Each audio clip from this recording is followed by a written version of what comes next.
तो सबसे पहले हम लोग बात करेंगे कि अस्थायी बंदोबस्ती की शुरुआत कब हुआ था। बोलो।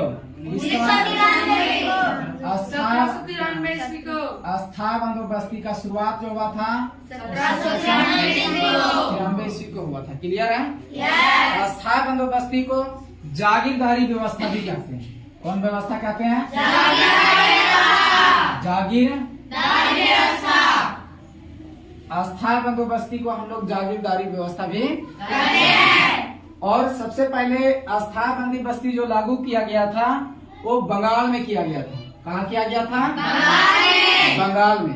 किस क्षेत्र में किया गया था? बंगाल में करने के बाद उसके बाद बिहार में किया गया था। कहाँ किया गया था? बिहार में। अब बताओ कि बिहार में करने के बाद उसके बाद किस राज्य में किया गया था? उड़ीसा में किया गया था। इसके बाद हमारे पास आया था झारखंड में। कहाँ आया था? झारखंड में। बंगाल देख रहा है? बंगाल में सबसे प्रथम हमारे पास अस्थायी बंदोबस्ती लागू किया गया, जिसमें जिस समय यह 1793 में लागू किया था उस समय वायसराय था। पता कौन?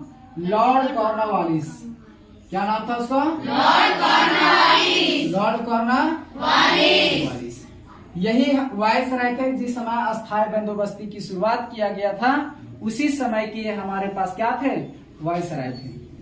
समझा बात के? अब हमारे पास ये आया है कि बताओ कि सरकार जो था, जो अंग्रेज सरकार थे, वो जमींदारों को कितना परसेंट लोग, जैसे मान लो कि हम खेती कर रहे हैं, जिस जमीन पर हम लोग रह रहे हैं उसका हम लोग अभी टैक्स भर रहे हैं। क्या भर रहे हैं? टैक्स। तो उसी प्रकार ने क्या करता था लॉर्ड हमारे पास जो किसके शासन काल में लागू किया गया था?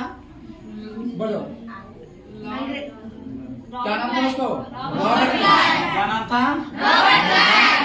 रॉबर्ट क्लाइव ने क्या बोला था? जी, बड़े बड़े जमींदार के जो व्यक्ति के पास पैसा होता था, जो व्यक्ति बहुत ज्यादा बड़े होते थे, उसको बोल दिया था कि तुम क्या काम करना, जो किसान जो था जमीन को साफ करके जहाँ खेती कर रहा है उससे तुम करो कि मान लो व्यक्ति अगर 11 रुपया कमाता है तो 10 रुपया उससे क्या करो। अब मेरे पास बताओ कि हम लगान कितना भर रहे हैं? क्या रुपया कमाए? 11 रुपया कमाए। कितने रुपया कमाए? 11 रुपया कमाने के बाद हमको कितना टैक्स देना है? 10 रुपया जब दे देंगे तो हमारे पास 1 रुपया बचेगा।